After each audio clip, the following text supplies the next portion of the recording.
Hey guys, welcome to my channel. My name is Radmila Cinnamon and I'm very happy to see you here in my new video. Today I want to talk to you about the phrases that you all know so well. We're going to talk about the most commonly used phrases in English that you probably are using every day and how you can replace them with less commonly used phrases.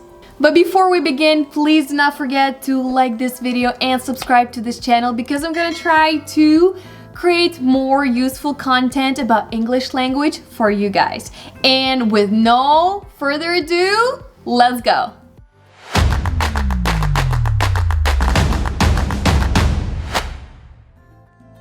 So the most commonly used phrase in English is how are you?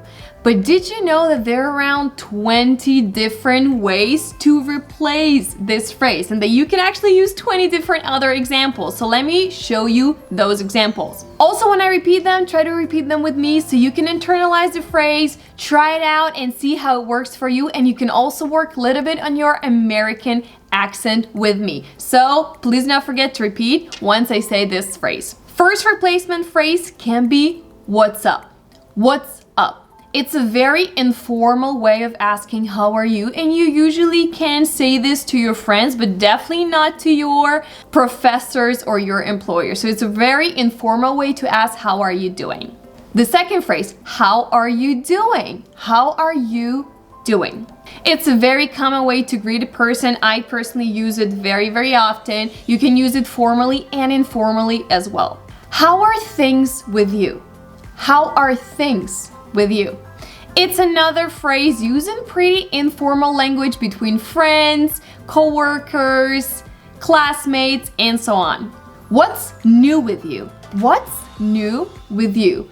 This is a question when you really want to know what are new updates in the life of your friends. So it's kind of a question when you want to know something new, right? It's not just how are you doing right now in general, it's what's new with you. What new had happened to you recently? How have you been? Another good example. How have you been? This greeting is often used when you have not seen a person in a very long time. We would definitely not use this phrase when you have just met a person, maybe yesterday or a few days ago, but this is when you have not seen a person, maybe in a week, and you really want to know, how have you been doing? How is everything? Another good example. How is everything?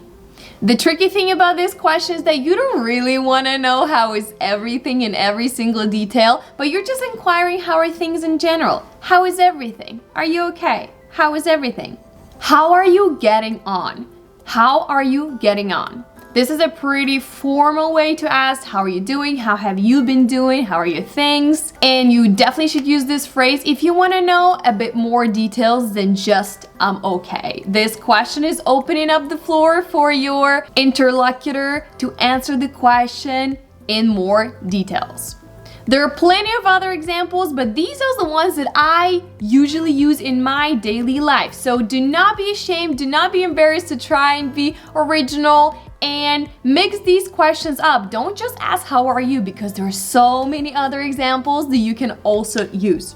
Now let's talk about the most generic ways to respond when you're asked how are you doing or how are things. Usually people are saying I'm fine, or I'm okay, or I'm not fine, I'm not okay. So let's figure out the ways that you can replace these very generic phrases, because again, there are so many different options that you can choose from. First, let me focus on the responses when you're doing good, when you're doing fine. So when you want to say something positive about how you are feeling right now. So how should you respond instead of just saying I'm fine or I'm okay?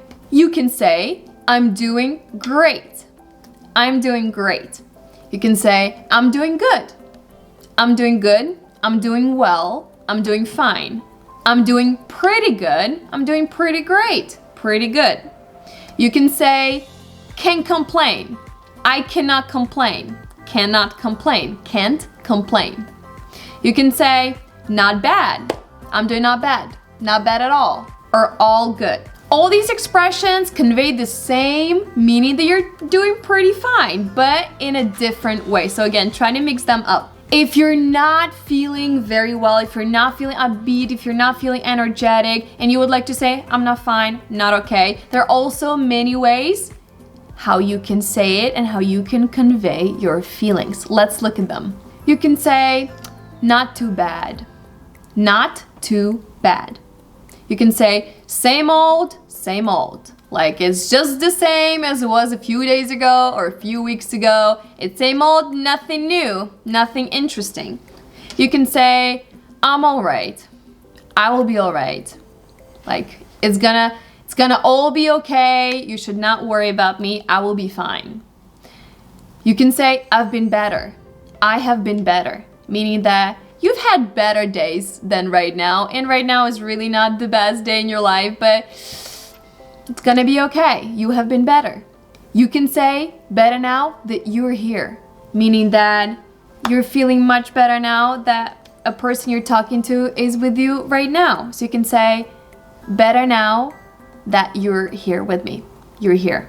And you can also say, I can't complain too much, right? If you're not really feeling that upbeat, if you're not feeling fine, you can also use this phrase as a description of what you feel. So let's try together. Write it down in your comments. What's your usual response to this question? How are you doing? Write down in the comments what's your choice of words right now. What is the usual phrase that you are usually saying? Don't forget to write down in the comments below. When it comes to the words of gratitude, you don't always have to say just thank you, because there are many other things you can also say instead of thank you that mean the same, or it means even something bigger than just gratitude or just thank you. Let's take a look at them. You can say thanks a bunch. Thanks a bunch. This is just a more enthusiastic way of saying thank you. And it's just thanks a bunch. Wow, thank you so much.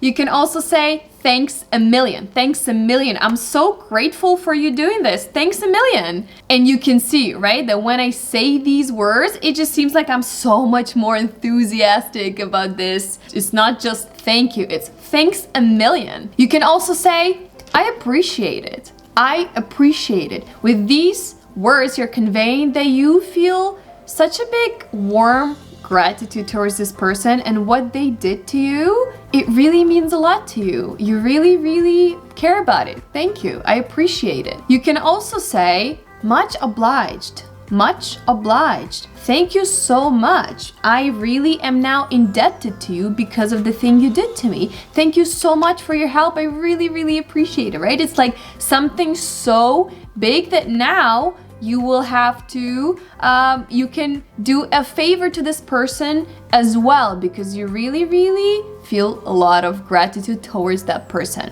I owe you one. I owe you one. This phrase is usually used when you are thanking someone, you have so much gratitude towards them, and you're thanking them for a favor that they did to you. And now because you're saying, I owe it to you, I owe you one, you mean that you're gonna give the same favor back, or you're gonna make the same favor a little bit further in the future. It's also a really, really good way to explain that you're very grateful. I owe you one. I am beyond grateful. I'm beyond grateful. It just shows how much you're thankful, how much grateful you are, and how many feelings you have towards this person. I'm beyond grateful. I can't thank you enough. I cannot thank you enough. You can say this when you have so much gratitude towards a person when they did something really, really big, and you just want to say thank you thousands of times, right? Millions of times because of how grateful you are.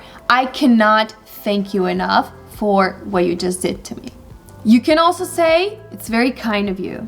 It's very kind of you. You can say this when the person is doing something very kind, very generous to you, and you really didn't expect it.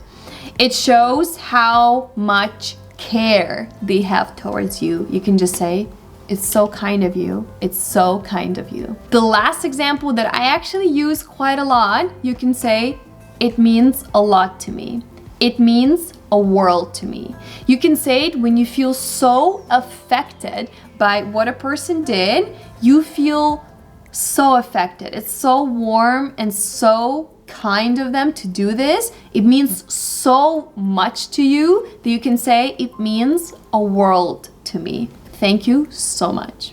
Now let's talk about how we can say that we are sorry, right? Usually people just say, I'm sorry, I'm so sorry. But there are so many other ways how you can replace this phrase. We all make mistakes, we all do something wrong. So let's learn a few phrases that we can use in situations like that. You can say, I apologize.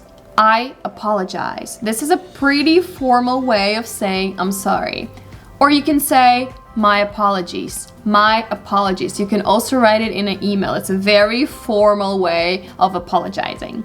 You can say, my bad. My bad. Ugh.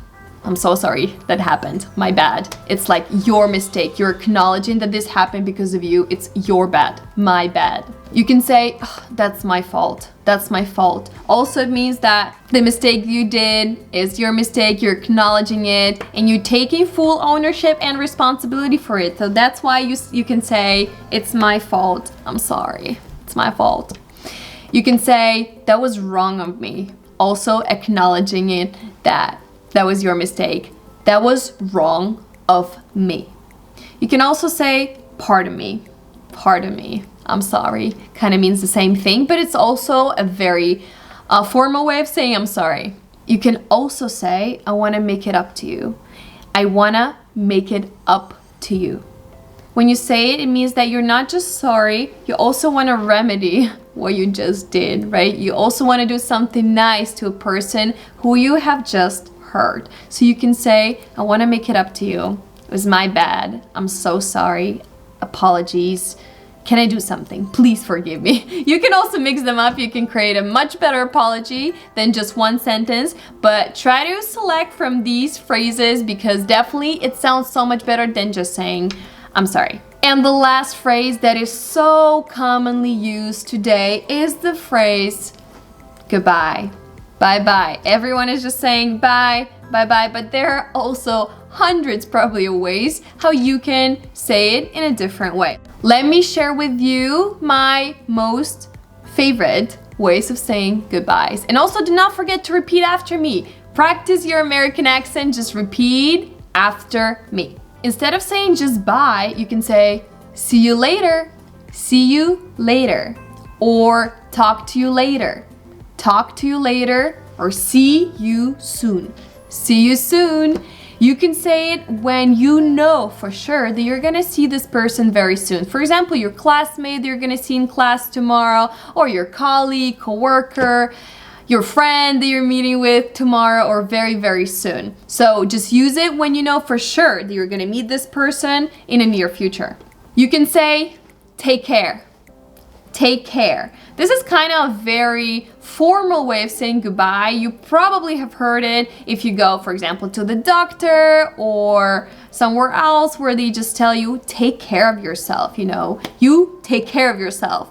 Be good to yourself. I will see you very soon. But you also know that you're gonna see this person in the nearest future. You can also say, I've gotta get going. I've gotta get going. It also means kind of like, I'm gonna go now. I'm going to go now. I've gotta get going. That you have some other plans, so you need to be somewhere else and you're gonna leave your friend right now. You can also say, I'm off. I'm off. Like, bye, I'm gonna go, I'm off. Kind of indicates you're ready to leave, you're gonna leave very, very soon, and you're kind of like standing up and getting ready to go. I'm off. You can also say, later, laters, catch you later.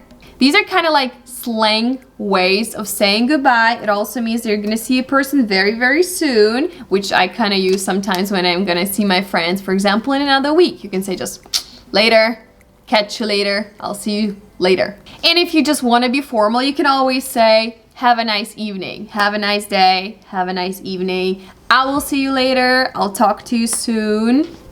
Bye.